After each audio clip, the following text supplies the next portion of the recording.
Every 20 seconds, somewhere, someone in the world is losing their limb. Yes, I'm talking about diabetes, one of the serious complications of diabetes. My name is Dr. Venugopal Kulkarni. I am one of the vascular and endovascular surgeons here at CARE Hospitals.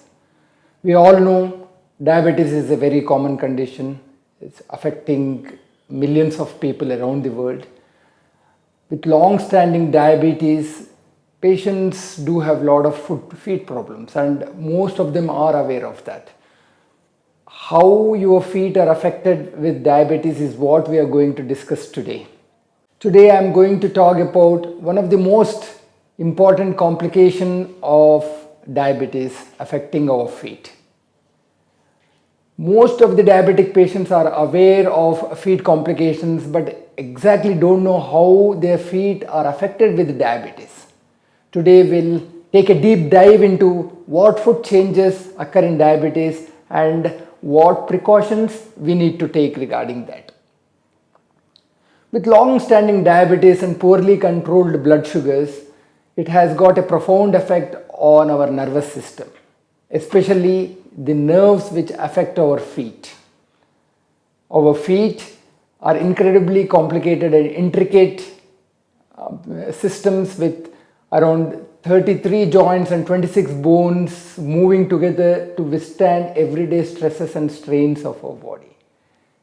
They twist, they turn, they help us in walking, jumping and running. And for the foot to act properly, we need a good sensations for the feet to act and also good blood circulation. These sensations and circulation are unfortunately affected in patients with diabetes who have got poor control of their blood sugars. The sensory system, the nervous system of our feet helps us in appropriately putting the steps. When the sensations get affected, we call it as a condition called diabetic neuropathy. In this condition, patients unfortunately lose their sensations. They don't feel how they are walking.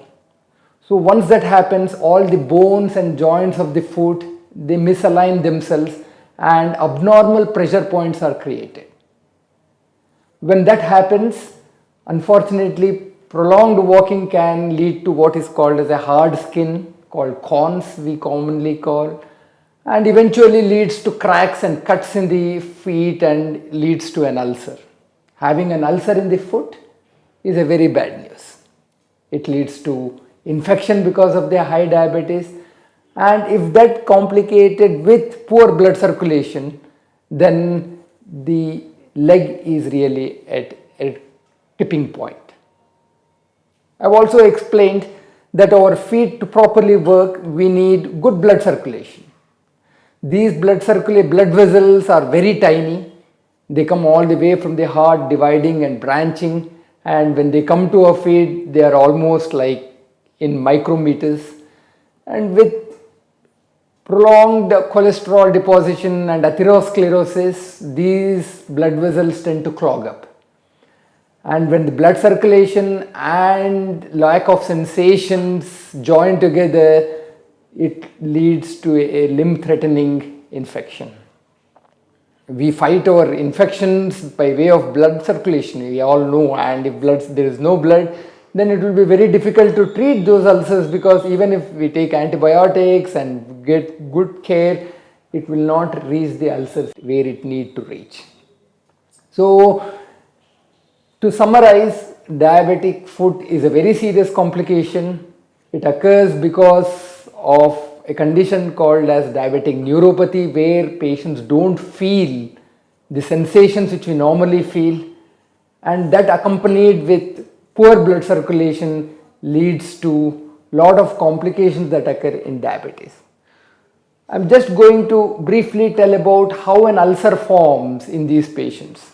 It all happens when a patient with diabetes walks through without realizing that they have got poor sensations. It all starts as a small corn and on repeated pressure on that small corn they develop a crack. The crack leads to an ulcer gets infected because of the diabetic poor blood control. And normally we all tend to recognize that if we have got pain, but in these patients unfortunately because of the neuropathy they don't even realize that they have got an ulcer, and they will be surprised when I take a photograph and then show them that this is what is happening underneath their soul. So and when they walk through the ulcer, the infection goes deeper and deeper, and that's how complicated limb threatening ulcerations happen.